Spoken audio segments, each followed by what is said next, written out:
You see, you flew 35 missions. Was that the end of the war when you flew your 35 missions? No. I ended in April 25th was my last mission to Linz, Austria, West Side Marshalling Yards. And only 2 of us finished our tour on that mission.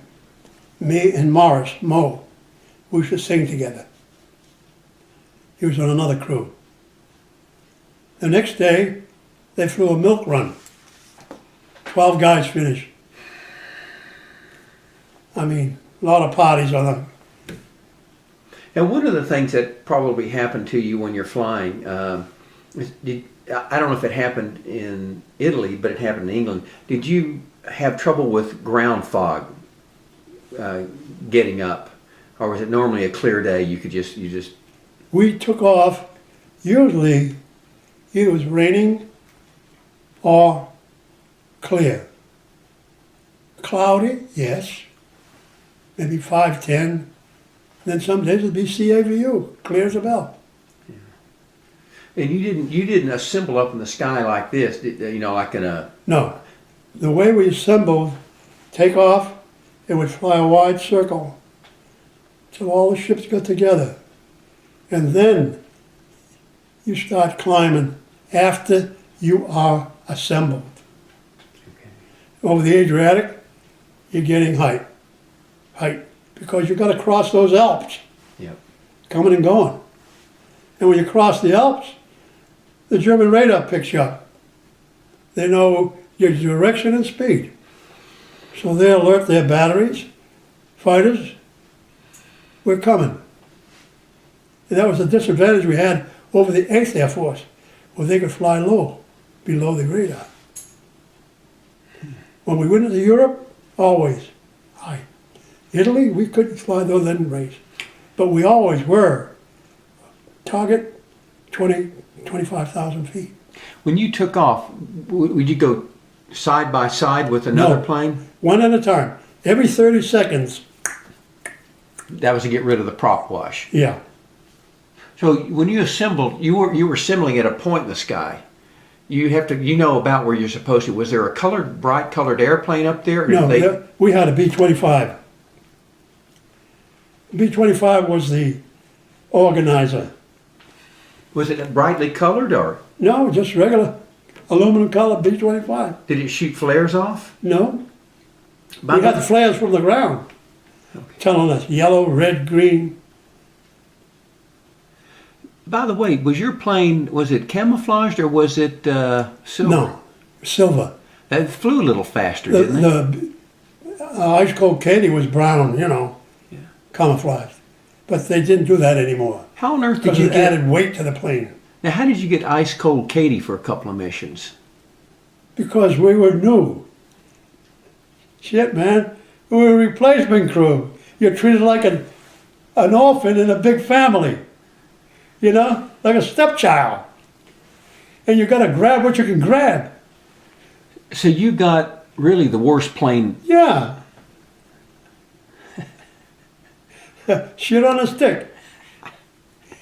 Was it really that bad a plane? Was it a Rattler? No, Ice Cold Katie was, they should have junked her long ago. She was falling apart. And when I got on it, it should have been junked. Yeah. Hell, I was moving the guns like this. Oh, yeah. Did you have any trouble with the sabotage at the 451st? No. No, we always had guard duty. And before that, the Brits would pull guard duty. They were guarding our planes. And the Brits were stationed close by in a Whitby base, Wellington, medium bomber. And then they moved out. Then the gunners that did fly would pull guard duty. Isn't one of the most dangerous times when you're flying, when you're in your B-24, is on a fully loaded plane with gas and bombs and you're taking off? And you don't have a concrete runway. What were you flying off of? Steel mat. And you had about 13 inches of caliche base. That was it. 5,000 foot runway. on a wheat field. Were you ever worried one time anytime you were not going to get airborne? No, I didn't have to. We were airborne. We had a 300-foot drop at the end of the runway down in the valley. So you can go down, pick up airspeed, get up again, but you got to turn because the mountains are there. Was there anybody who ever didn't make it, didn't come up when they went down or went into the mountains? Well, when I wasn't there, one did blow up, fully loaded. You ever have any accident that planes run into each other in the sky? No.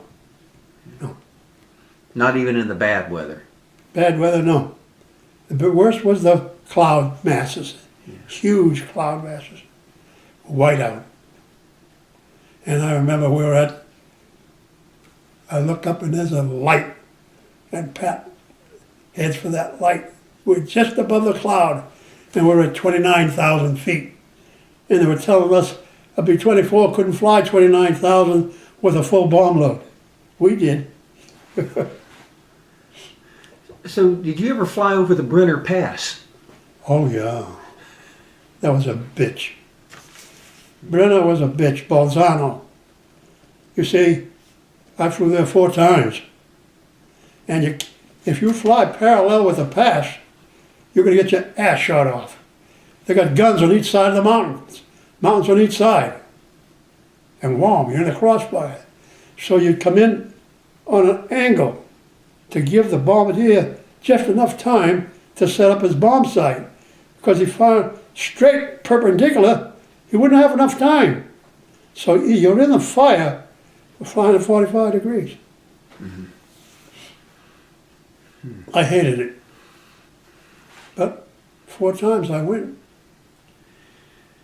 There was an island out there in the middle. This. That's it. Yeah, the boys that couldn't get across the Adriatic, that landed at the Vis. And it had a very short runway. A lot of them end up in the sea.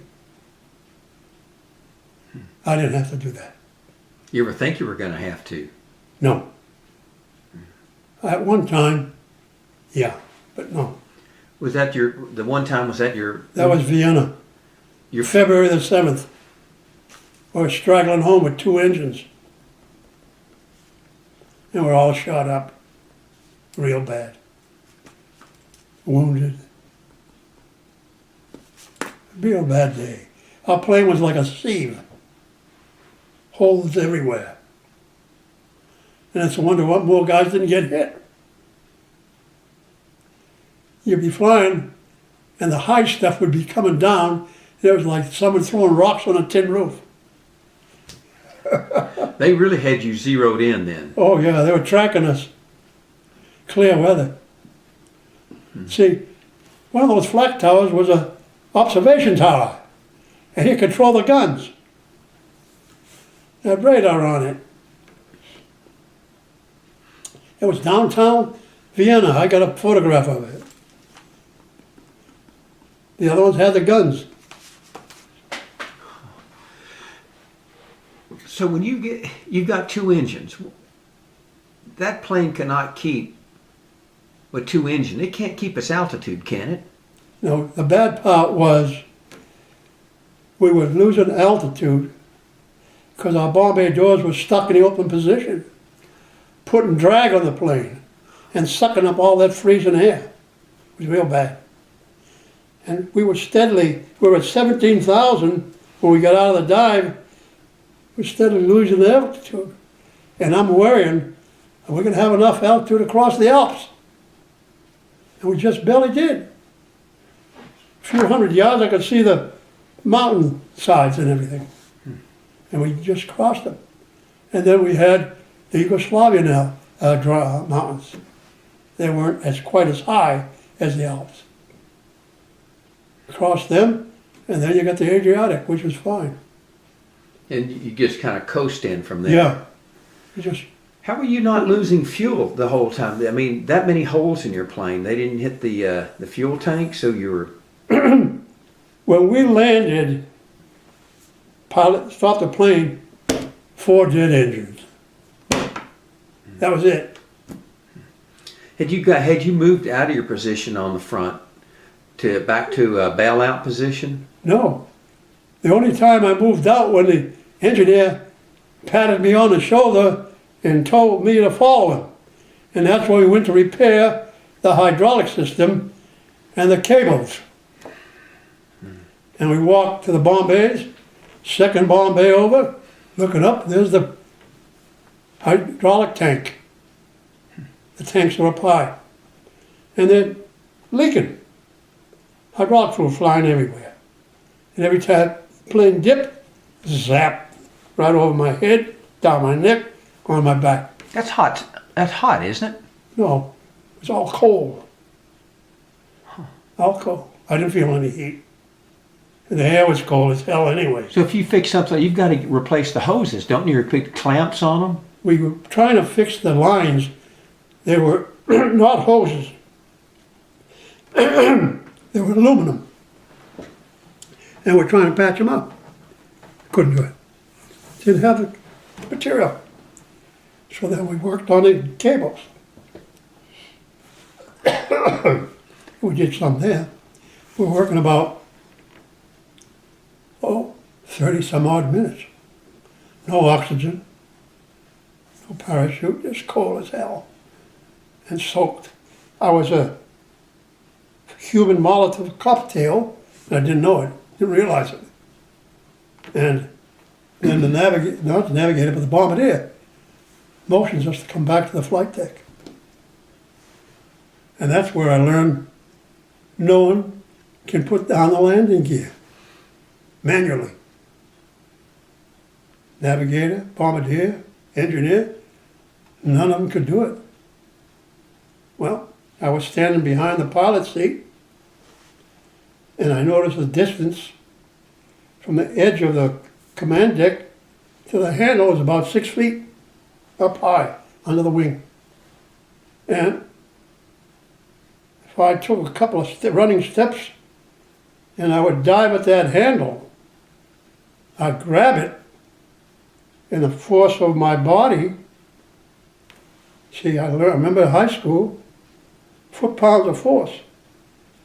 Length times weight equals foot-pounds. So I weighed about 135, 140, 6 feet, it's about 840 foot-pounds of force. So I said, shit, I'm gonna die for it. And the guys said, don't do it, Kozakis, don't do it, Greek. God damn, you missed that handle. It's only about 4 or 5 inches long.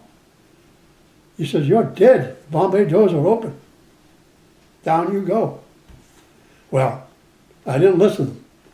I said, I'm going to do it. I took 2 running steps and I dove for that handle. And I grabbed it. God, did I grab it. And a swinging body. And I didn't turn it, but I felt a nudge. I said, God damn it. I'll do it again. Went up, command deck, ran, boom. Grabbed it again. And I got it eighth of a turn. It came down a couple inches. So I got up again, whammo again. And I got a half turn. So I climbed up on the Bombay racks and I started to turn. 1, 2, 3, 4. And as I was turning each time, it was getting easier to turn. Not much pressure. Telling me those landing gears started to come down. About 6th, 7th turn, I let the handle go.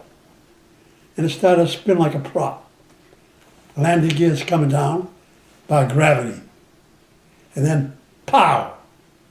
It came down, thank God, in the locked position, allowing the pilot, co-pilot, to land the plane. And that's why we didn't have the parachute and we didn't have a crash landing.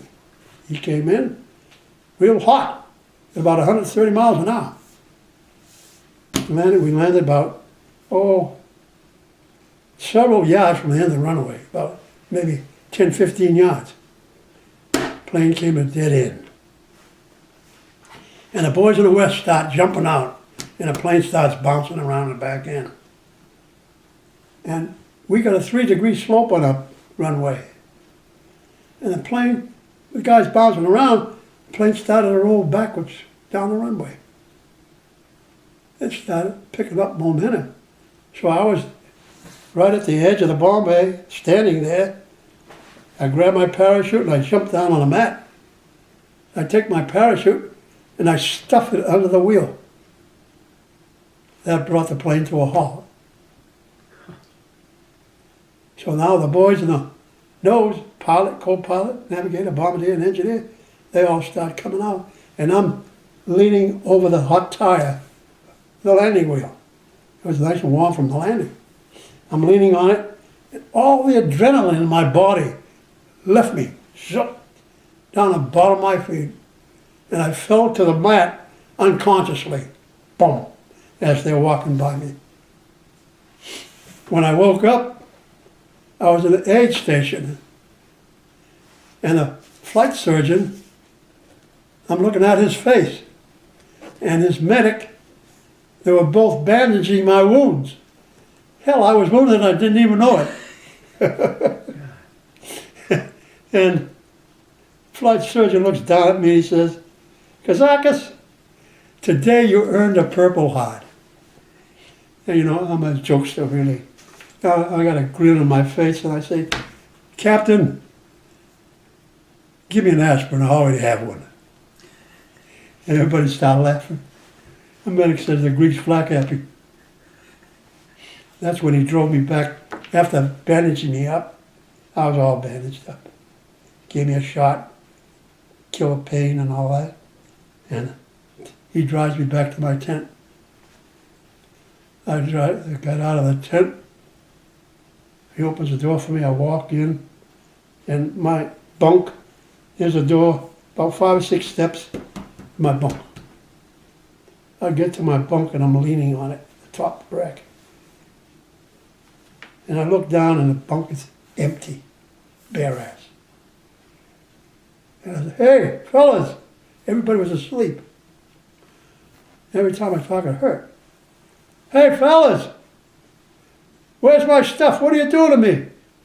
You see, what they did, they took everything, my whiskey, candy, cigarettes, all that stuff, blankets, and they shared it between them. You see, we had an agreement between the 6 of us. Anyone gets shot down, then we share his goodies. Well, they didn't even wait 24 hours, for Christ's sake. They cleaned me out. "Put it all back," I'm telling them, "put it back." And they're asking me all kind of questions. "Kozakis, we saw you go down. Kozakis, you left the group." You know, they thought I was gone.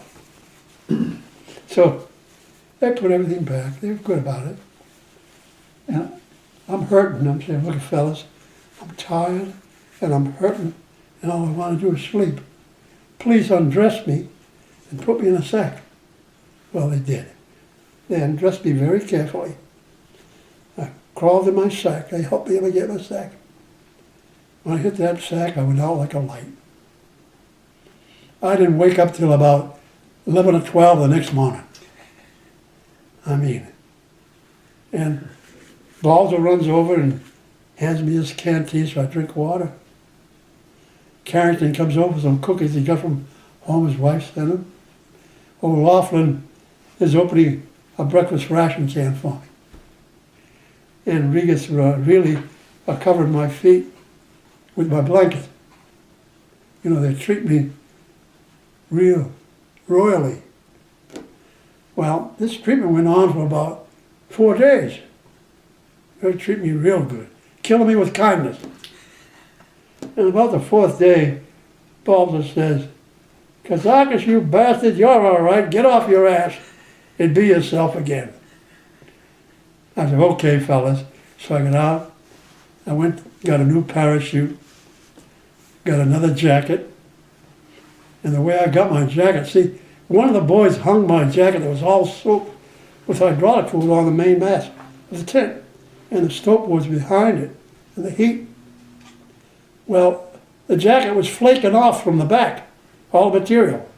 It didn't catch fire, but it was just flaking off. So I took that jacket down to supply sergeant, and the corporal was there.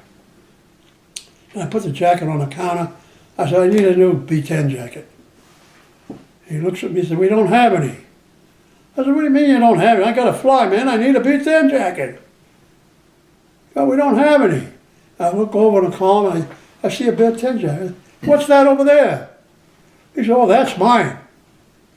Well, let me look at it. Dumb bastard, let me look at it. I put it on, it fits me. I say, okay, Corporal, this is mine. That's yours. No, you can't take my jacket. And he's yelling at me. And at that time, the supply officer walks in. What's going on? What's the argument? And I tell him, look, I need a B-10 jacket, and this fits me, and he won't let me have it. And the corporal's bitching, oh, that's my jacket. And I said, hell, I'm on flying status. He's not on flying status. He shouldn't have a jacket. And it says, okay, Sergeant, it's yours. So I salute. Thank you, Lieutenant. And I took off. And that's how I got my new B-10 jacket. So you're a sergeant now. Yeah, I'm a sergeant. From a corporal to a sergeant. Yeah. But see, the ground crew's not supposed to have that stuff. But they even had all the air mattresses, for Christ's sake. So how much money were you making now that you were a sergeant? Well, on staff side, I'm making about as much money as a ground officer lieutenant. 80, 90 bucks, whatever it was. Big bucks. And you, I mean, did that... Because it gave you overseas pay, combat pay, you see, your flying missions, and plus you're a staff sergeant. And all that multiplies. My father was sending all my money, I sent it to him. I maybe kept $4 or $5 leery, in his pocket. The rest of it, he put it in the bank for me. When I came home, I had about a couple of $1,000 in the bank. Now, between, while you're flying your 35 missions, do they give you a break anywhere along the way? Yeah, we had rest camp. Now, you're supposed to go to rest camp after you fly 15 missions. Mm-hmm. I didn't go to a rest camp till after I flew 23. You see, a lot of times, when a crew gets shot down and walks back, they have first choice. They go to rest camp. So we didn't go way late. We were flak happy, for Christ's sake. We should have went long ago. And then we did go. All the enlisted men went to Capri. The officers could go to Cairo, Rome, wherever they wanted. Pat and Tom went to Cairo. Bert and Malcolm Hardesty went to Rome. You see? But the enlisted men went to Capri, which was great. You ever go to the Blue Hole there? Yeah, Blue Grotto. That's it, Blue Grotto. Yeah. Nice. And they have a Low beautiful... tide. Now, did you stay at that beautiful hotel sitting on the top of... Susquehanna. It's a multi-story hotel up there. Yeah, that was only a 4-story building when we were there. I went back in '97. It's a 5-star hotel. That's right. Beautiful place. Mm-hmm. $240 a night. Now. Now. Not then. Not then. Nothing. Yeah. It was just a 4-story square building, rectangular building. It used to be, what do you call it? Like a clinic. A doctor from Scotland built it and had his business there. And then the Army moved in and requisitioned it. Made it rest camp. And then they had another building for the officers and the nurses. Now, had Vesuvius already exploded? Yeah, it was smoking when we flew over it. It just exploded, all done, and then smoke was coming. So you flew from your base straight to Naples, and then you went over from Naples, or what was your route to Capri? Capri was Squadron B-25, and the major talking to us, don't get in trouble, I will fly you there, and I will pick you up. You don't leave till I pick you up. Okay, we're good boys. So we all climb in a B-25 and he flies us to Naples. He drops us off at Naples, the bus picks us up and takes us to our quarters where we're going to live while we're in Naples. We're waiting for the ferry to take us to Capri.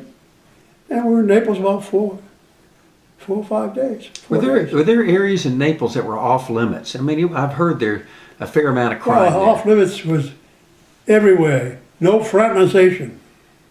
Off limits. Forget it. You could go in a bar and have a vino or whatever. That was okay. But no girls. You didn't go alone either, did you? I go where? You didn't go alone. You'd go No. with others. Yeah, me and Balza. Ever since Balza had that problem with oxygen, he never left my side. He told his mother I saved his life. And his mother wrote to me. And every time she sent Balza a package, she sent me a package. And thanking me, look after my boy. And he never left my side. He was the youngest in the crew. He was just 19 and turning 20. One of the things you didn't want to do, it really was with women because diseases were rampant. Yeah, but we didn't screw around. Yeah. That was VD. Yeah. No. So you went across from Naples on a ferry. Yeah, to Capri. Because you go right across the Amalfi Coast. Yeah, oh, Amalfi's beautiful. I've been there. Sorrento, Amalfi, Positano, Salerno. You keep going. Beautiful coastline. Was there any debris left over from the invasion of Italy, you know, when you were in the harbor at Naples? No. Well, it was all cleaned up, all rebuilt. Real nice. So what do you do you were there for 15, you got 4 days you spent in Naples. Well, it's another story. See, the 6 of us, we get our quarters, we have our B4 bags, we secure everything, and we all, Rodriguez, let's go to town. We'll go get a drink. So we all 6 of us go. Boom, boom, boom, boom. Like 6 little lambs, you know. And we're looking for a bar. We see a bar, walk downstairs, and the boys are having a drink. I didn't drink. And I didn't smoke. And they call me Titty Baby. You're Titty Baby, come on. Well, I didn't, anyway. And after that, two each would go off in a different direction. Oh, thank you. Go to see the city. So it's always me and Balza. So we're walking down the waterfront, and we were looking at the ships and stuff, looking where the ferry was going to be. We're going to get on, you know. And I noticed somebody hit me on the side of my butt. Hey, Joe, you want a girl? A 10-year-old pimp, for Christ's sake. No. I said, no, I'm thinking of the major, you know. And Bob said, come on, let's go. We won't get in trouble. So we follow the kid. I don't want any part of it. And so we're walking about half an hour, 10 blocks or so, and get lost. Well, we got to this Platz open area. And I said, look, I'm going to sit here. You go on with the kid if you want to. So he takes off with the little boy. They go someplace. And I'm sitting there, and there's a grandmother, I could tell she was an old lady with a shawl over her head, and they're watching the children. Children were playing there.